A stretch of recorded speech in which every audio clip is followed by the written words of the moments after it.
kita langsung masuk ke episode kelima, saudaraku. Dari statement Yesus bukan Tuhan. Dan umat Islam memuliakan Yesus yang bukan Tuhan. Karena memuliakan Yesus yang Tuhan, itu berarti lebay, berlebihan. Umat Islam menempatkan segala sesuatunya proporsional. Ketika kita menghormati orang, kita menghormati proporsional. Tidak lebih, tidak kurang. Isa ibnu Maryam atau Isa al-Masihu, Yeshua HaMashiach, HaMasih, Yesus Kristus di dalam keislaman adalah Nabi Allah dan dimuliakan di dalam Al-Quran. Kita memuliakan sedemikian. Dan ternyata, saudaraku, muslimin wal muslimat, mukminin wal mukminat, ya, yang Kristen jangan marah karena ini untuk konsumsi kami, akhi wal ukhti. Tapi kalau ada yang nonton juga nggak apa-apa. Ya, kami menghargai ya. Saudaraku, kami hormat. Yesus kami muliakan sebagai Nabi. Karena ternyata itu pun yang saya kesaksiannya harus nonton dari episode 1 ya. Supaya tidak gagal paham ya. Ini kesaksian saya bahwa saya ketika memuliakan Isa Al-Masih itu, Isa ibnu Maryam, Yeshua HaMashiach itu, sebagai Nabi, maka saya ternyata telah memenuhi persyaratan memuliakan Isa di dalam Bible. Kita lanjut ya. Di episode keempat tadi, sampai kepada keterangan tentang anak Allah yang valid keluar dari mulut Yesus sendiri di dalam Alkitab. Yang mengatakan bahwa istilah anak Allah adalah, keterangannya dikasih tahu oleh Yesus. Apabila orang itu mendamaikan orang, menjadi pembawa damai, atau menjadi penyebar berita damai, atau hal-hal yang membawa perdamaian, maka orang tersebut disebut anak-anak Allah. Karena dia menjaga perdamaian, dia mengupayakan perdamaian, dia mendamaikan orang atau bangsa. Damai pokoknya, peace. Dan kata peace ini dalam bahasa Ibrani-nya adalah shalom. Shalom dalam bahasa Ibrani masih satu rumpun bahasa Semitik dengan bahasa Arab. Salam. Dan kata salam ini adalah bagian dari kata bahasa Arab al-Islam. Kenapa saya berani bilang gitu? Karena setiap muslimin wal muslimat ketika bertemu, siapapun mereka ketemu, mereka mengucapkan salamu alaikum. Salam bagimu. Itu tandanya. Teruskan ya. Yesus yang mana yang bukan Tuhan? Itu kayak nama itu gimana sih? Nah, pasti yang ngomong gitu Kristen dan Katolik. Ya, tonton dari sejak episode 1 ya. Kita masuk ke dalam bukti, bukan bukti ya, poin yang lain yang menguatkan saya bahwa Yesus bukan Tuhan. Ya, yaitu kitab Matius. Kitab Matius spasi 5, pasal 5 maksudnya, ayat 17. Jadi ketiknya begini nanti di Google. Di Google cari aja, bisa kelihatan. Ya, kita tidak perlu beli Alkitab, tidak perlu beli Bible ya, saudaraku. Kaum muslimin muslimat, akhi wal ukhti, ustadz ustazah, ketika ada kajian dari Kainama ini tidak perlu beli Bible, kita bisa buka di Google. Dan itu valid, itu sah, legal. Karena yang mengeluarkan adalah Lembaga Alkitab Indonesia. Oh, ini perbandingan agama ya Ustadz Kay? Bukan. Bukan perbandingan agama. Dan bukan untuk menyerang serta menghina agama Kristen Katolik, bukan. Ini mencari bukti sejarah. Historical evidence. Sekali lagi, ngerti nggak ya? Historical evidence. Mencari bukti sejarah. Kitab ini, yang saya tulis-tulis ini, nama-nama surat kitab ayat ini, sudah ada sebelum Al-Quranul Karim. Ini jadi bukti sejarah. Gitu loh. Ya, bukan perbandingan agama, bukan. Karena di dalam Al-Quran juga ditulis amana billahi wa malaikatihi wa kutubihi. Ya, ini wa kutubihi. Tentang tema paparan saya, Yesus bukan Tuhan. Kalau ada yang menganggap Yesus Tuhan, saya hormati. Saya nggak nyerang, silahkan. Nah, saya punya persaksian hasil bacaan saya. Kalau tidak mau dibilang riset, mungkin terlalu hebat kalau dibilang riset. Udahlah, saya pernah baca begini gitu urutannya. Ya, baik ya, lanjutkan. Matius 5 ayat 17. Janganlah kamu menyangka, ini kata-kata Yeshua HaMashiach. Kata-kata Iso Hamasi, kata-kata Isa Ibnu Maryam, kata-kata Yesus Kristus. Janganlah kamu menyangka bahwa aku datang untuk meniadakan hukum Taurat atau kitab para nabi. Aku datang bukan untuk meniadakannya, melainkan untuk menggenapinya atau menjalankannya sampai tuntas. Apa itu hukum Taurat? Dia bilang kan, aku bukan untuk menghapuskan hukum Taurat, katanya, yang dibawa oleh Nabi Musa alaihissalam. Tapi aku menggenapinya, aku jalani sampai tuntas. Aku patuh kepada hukum Taurat dan kitab para nabi. Apa? Nah, Yesus kasih tahu lagi di dalam kitab yang sama-sama kita lihat sebagai kitabnya, kitab sucinya saudara orang Kristen dan Katolik. Bukan banding-banding agama, bukan campur aduk ayat. Ustadz, ada yang tulis komen, seorang ustadz bilang, Ustadz kayak ini bahaya. Dia ini membuat agama baru, mencampur adukan antara ayat Bible dan Al-Quran. Bukan. Ini persaksian saya. Kalau ustadz tersebut nonton ya, saya mohon maaf, ustadz salah tentang saya. Saya membawa historical evidence, bukti sejarah yang menguatkan paparan saya. Supaya pemaparan saya tidak dibilang bohong. Bukan campur aduk Ustadz. Bukan campur aduk ayat Quran sama ayat Bible. Enggak. Ustadz itu insya Allah nonton lagi. Ustadz tersebut nonton lagi ini. Ya. Ustadz salah tentang saya salah. Ya. Markus. Saya ingin agar diketik Markus. Ini. Markus. Spasi 12. Tanda bagi 29. Markus spasi 12 tanda bagi 29. Bunyinya begini. Jawab Yesus. Wah, ini aja udah jelas-jelas Yesus yang ngomong ya. Jawab Yesus atau Yesus menjawab. Markus 12 29. Jawab Yesus titik 2. Hukum yang terutama. Wah, ini nih. Hukum yang terutama ialah, dengar hai orang Israel, Tuhan Allah kita. Jadi kita punya Tuhan, namanya itu Allah. Tuhan itu Allah kita, Allah kita. Tuhan itu Esa.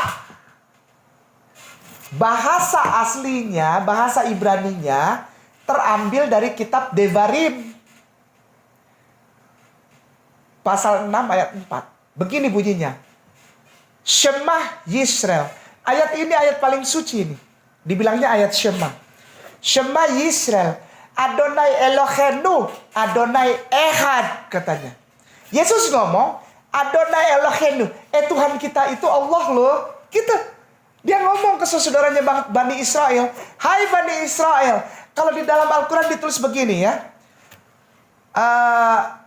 Isa Ibnu Maryam berkata kepada Bani Israel, ya Bani Israel, Innallaha Rabbi wa Rabbukum. Allah itu Tuhanku dan Tuhanmu. Nah, di dalam kitab Markus ini ditulis bahwa Yesus berkata, aduh, Allahu Akbar. Ya. Yesus ngomong dan dicatat di dalam kitab Markus pasal 12 ayat 29 ini ya. Shema Yisrael, bahasa aslinya. Adonai Elohenu, Elohenu, Allah. Adonai Elohenu, Adonai Ehad, Ehad. Orang Islam pasti ada yang nyambung. Apa yang nyambung? Ehad. Dengan apa Ustaz? Ahad. Ehad. Ahad. Yesus memberikan pengajaran yang paling utama. Nanti baca lagi. Jawab Yesus, hukum yang terutama. Udah gak ada lagi. Yang paling atas apa? Allah Ehad. Allahu Ahad. Adonai Elohenu, Adonai Ehad. Allahu Ahad. Bagaimana mungkin Yesus Tuhan? Dia memperkenalkan Allah sebagai Allah yang Ehad. Tuhan yang Ahad.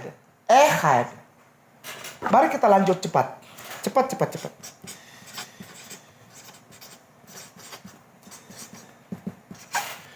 Diketik di Google lagi.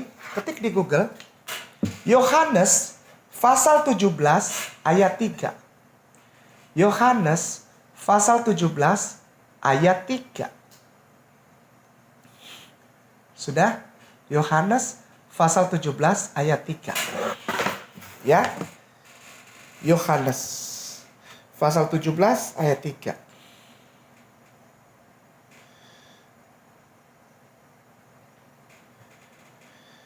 Yesus berkata, ini kata dia lagi, dia memberi keterangannya. Aduh, Nabi Isa itu nabi ya. Jadi kalau dia kan mengajar ya. Dia mengajar ya. Nabi itu mengajarkan ya tentang firman Allah. Jadi nggak akan amburadul gitu. Tapi detail gitu. Ya, detail gitu. Jawab Yesus ini Yesus, kata-kata Yesus ini. Inilah hidup yang kekal itu. Yaitu bahwa mereka mengenal Engkau Allah sebagai satu-satunya Tuhan yang benar. Jadi tiada Tuhan yang benar selain Allah. Tidak ada Tuhan selain Allah. Tapi dia sambung. Dan mengenal Yesus ini nih, aku ini Yesus Kristus yang telah Engkau utus. Jadi Allah mengutus Yesus. Ini pengakuan dari Yesus sendiri. Ayolah. Saya punya Bible dalam bahasa Arab, Ustaz. Saya punya Alkitab dalam bahasa Arab. Insya Allah saya bacakan. Yohanes pasal 17 ayat 3. Begini bunyinya dalam bahasa Arabnya. Bismillah ya. Nggak usah pakai bismillah ya sebetulnya. Baik. Tertulis demikian. Wahadhihi hiyal hayatul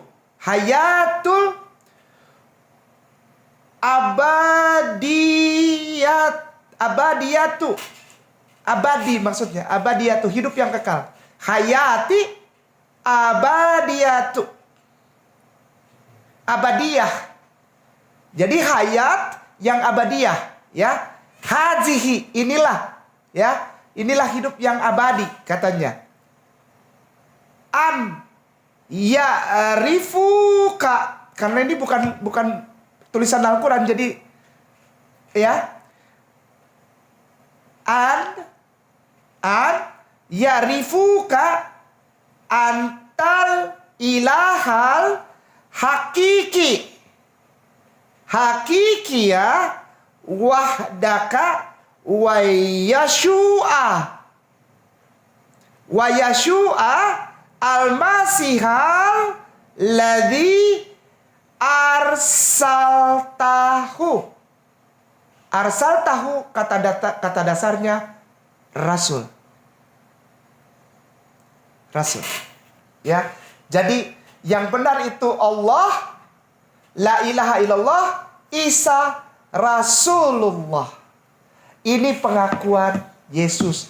Bagaimana mungkin aku terus bilang Yesus Tuhan kalau Yesusnya sendiri mengaku bahwa tiada Tuhan selain Allah dan aku Yesus adalah Rasul Allah. Lalu bagaimana mungkin aku mengatakan bahwa dia Tuhan? Tapi kalau ada yang bilang dia Tuhan, monggo. Saya tidak mengganggu itu, saya hormati itu. Wallahi, sampai detik ini aku hormati. Yesus yang bagaimana yang bukan Tuhan? Mohon ikuti ini dulu ya, sebentar saja. Ini di episode kelima ini. Markus spasi 11 lalu tanda bagi 13. Markus spasi 11 tanda bagi 13 ya. Markus sebentar. Spasi 11 lalu tanda bagi 13. Ya. Oke. Yesus yang mana yang bukan Tuhan? Yesus yang dalam Alkitab. Gitu ya. Saya bacakan Markus ini ya. Saya bacakan dengan segala rasa hormat, bukan banding-bandingkan ayat seperti yang salah satu ustadz itu bilang ya, atau mencampur adukan. Dan dari jauh ia, Yesus, melihat pohon ara. Pohon ara itu seperti pohon apa ya? Pohon yang buahnya rada-rada asam manis-manis gitu, manis-manis kecut gitu loh. Kayak plum. Plum itu kayak apa? Kayak tin, dia kecil-kecil gitu, rada-rada merah tua banget gitu ya. Kalau dimakan manis tapi kayak ada asam-asamnya juga. Keset-keset gitu ya. Pohon ara. Jadi dari jauh Yesus melihat pohon ara yang sudah berdaun. Oh, banyak daunnya. Yesus mendekat, Yesus mendekatinya untuk melihat. Kalau. Nah, kalau ini manusia apa Tuhan? Kalau Yesus atau ia mendapat apa-apa pada pohon itu. Tetapi waktu ia tiba di situ, Yesus tiba di situ, Yesus atau ia tidak mendapat apa-apa selain daun-daun saja. Sebab memang bukan musim buah ara. Dari jauh Yesus lapar nih. Dia melihat ada pohon ara. Daunnya lebat. Dia nyamperin ke situ, beliau Yesus ingin datang ke situ ke pohon ara sambil berpikir, jangan-jangan ada buahnya nih. Dia datang ke situ nggak ada buahnya, karena memang belum musim. Tuhan nggak tahu musim buah. Bukan menghina, bukan. Ayat ini ada dan saya muliakan ayat ini sebagai bukti bahwa ayat ini ditulis untuk memperkuat bukti nyata. Yesus bukan Tuhan. Kalau dia Tuhan, dia tahu itu bukan musim buah itu. Dari jauh dia udah berfirman, benar ya? Berbuah, matang. Saya rasa itu pohon langsung matang, benar gak?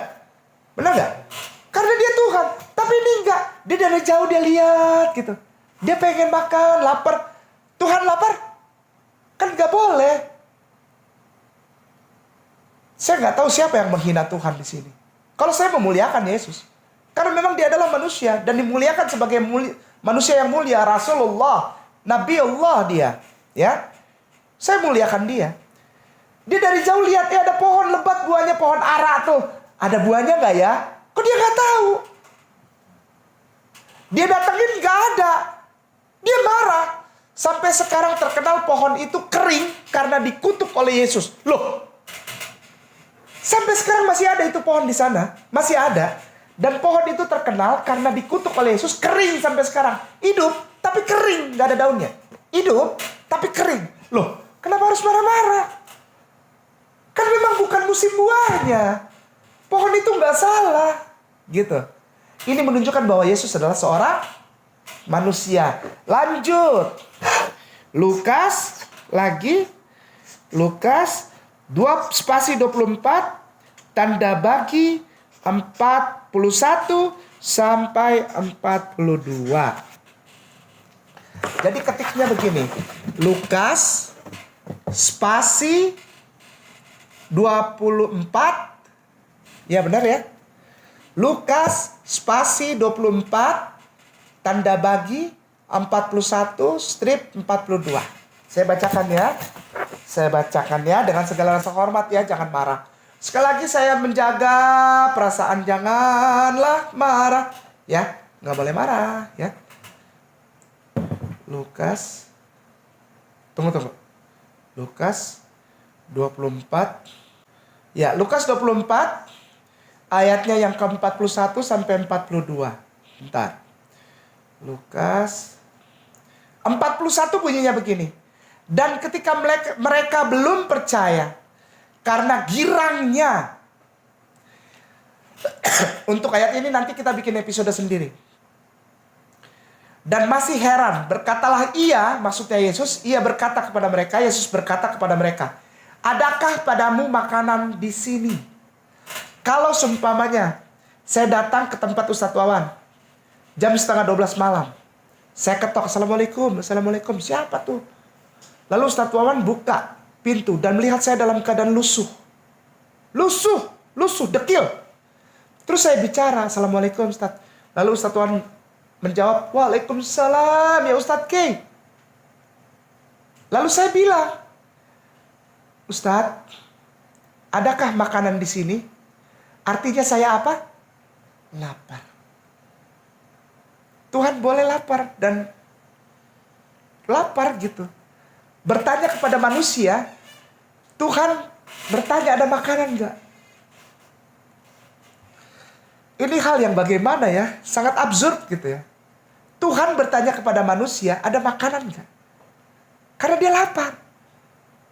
Ayolah, ya.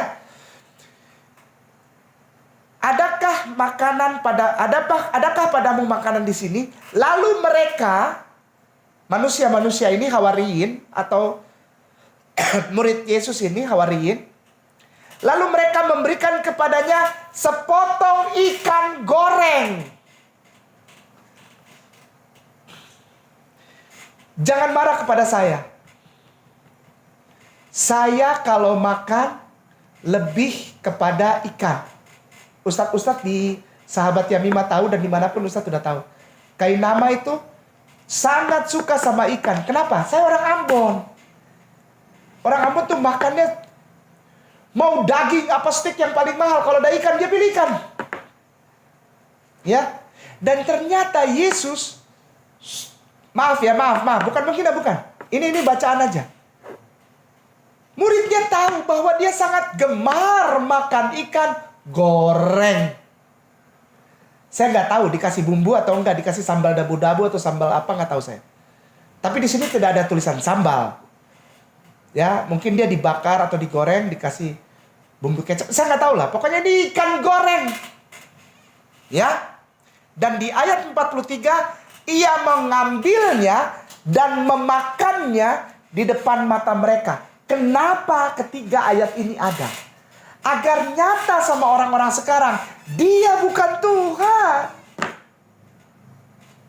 Dia manusia yang makan, manusia yang nggak tahu musim buah, ya, manusia yang membawa damai, makanya disebut anak Allah, dan dia disunat, dan dia sholat.